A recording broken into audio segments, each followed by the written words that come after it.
Hi guys, I've just wandered into this gentleman who's going to tell us his call sign. He holds a UK call sign and an Israeli call sign, I believe. UK is Mike 0 Delta Ocean Victor. My Israeli call 4 Zulu 4DX. And my Nepali call, I was in Nepal with my son, 9 November 7 DX.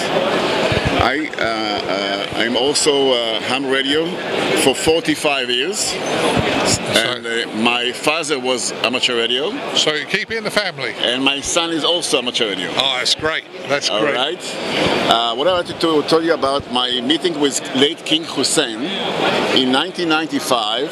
There was a 1 year the peace agreement between Israel and Jordan. Right. So the king joined us to the Mount Nebo. If you know the Bible, what's the meaning of Mount Nebo? Yeah. So we stay on the mountain, 6 Israeli and 6 Arabs, 6 Jordanian. Right. And they give us a special call sign, JY74X. Right. And the king himself come with us to the mountain, and he write us to say hello to the world. This is to show the world as Jewish, Israeli, Jordanian and Arab can stick together and talk peace to the world.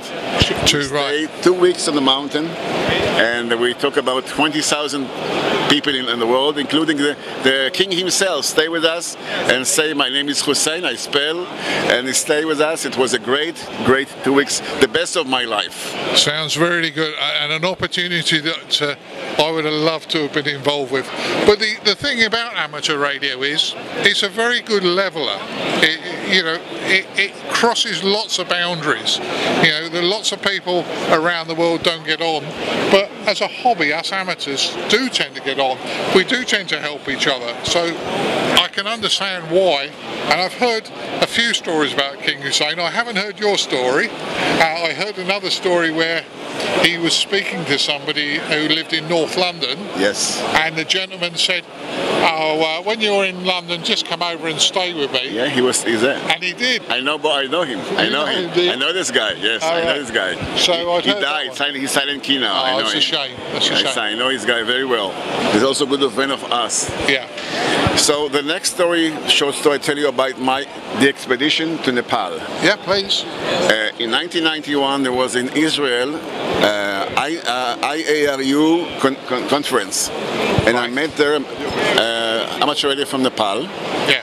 And I asked him if I can come to Nepal to celebrate my anniversary.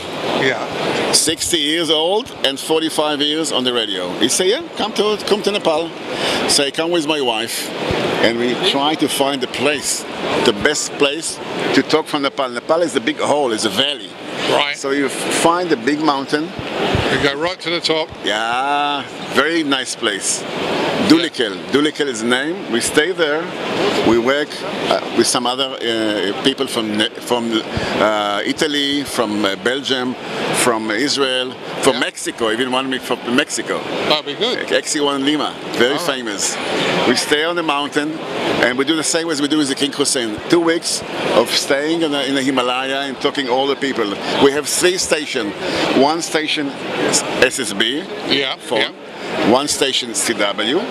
I'm very specialist in digital mode. Yeah. Digital mode is very nice mode.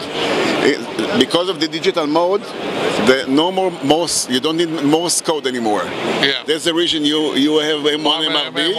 You don't need CW. There was one genius guy from Ukraine. He say, "Hey, why I have to use my ears? I can use the sound blaster of the computer." Certainly.